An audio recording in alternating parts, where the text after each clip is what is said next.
नमस्कार। आज की कहानी का विषय है पेड़ का इनकार। एक बड़ी सी नदी के किनारे कुछ पेड़ थे जिनकी टहनियाँ नदी के धारा के ऊपर तक भी फैली हुई थी।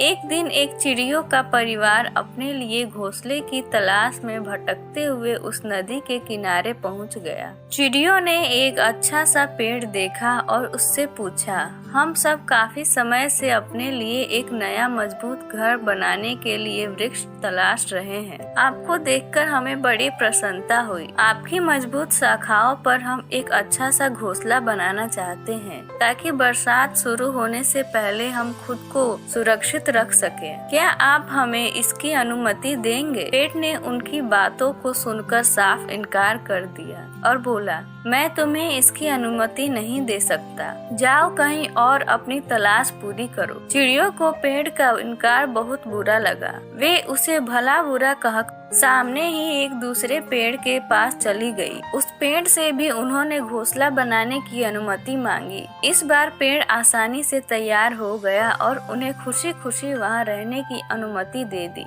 चिड़िया का घोंसला चिड़ियों ने उस पेड़ की खूब प्रशंसा की और अपना घोंसला बनाकर वहां रहने लगी। समय बीता, बरसात का मौसम शुरू हो गया। इस बार की बारिश भयानक थी। नदियों में बाढ़ आ गई। नदी अपने तेज प्रभाव से मिट्टी काटते काटते और चौड़ी हो गई और एक दिन तो इतनी बारिश हुई कि नदी में बाढ़ सा आ गई।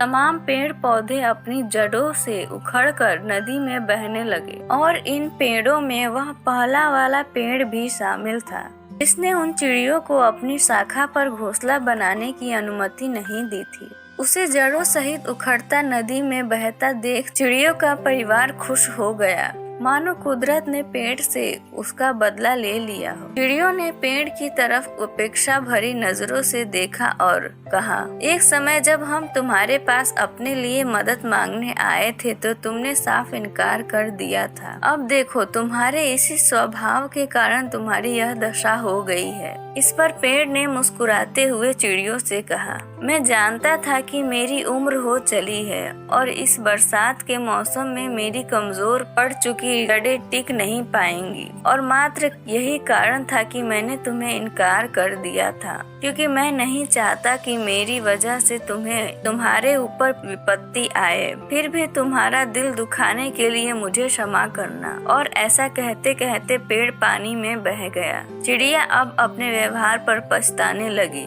पछताने के अलावा कुछ नहीं कर सकती थी। दोस्तों, अक्सर हम दूसरों के रूखे व्यवहार या ना का बुरा मान जाते हैं, लेकिन कई बार इसी तरह के व्यवहार में हमारा हित छुपा होता है। खास तौर पे जब बड़े बुजुर्ग या माता पिता बच्चों की कोई बात नहीं मानते तो बच्चे उन्हें अपना दुश्मन समझ बैठते हैं, जबकि सच्चाई ये होती है कि वे हमेशा अपने बच्चों की भलाई के बारे में ही सोचते हैं। इसलिए यदि आपको भी कहीं से कोई इनकार मिले तो उसका बुरा ना माने। क्या पता उन चिड़ियों की तरह एक ना आपके जीवन से भी विपत्तियों को दूर कर दे। वीडियो पसंद आई हो तो लाइक करें और चैनल को सब्सक्राइब करें।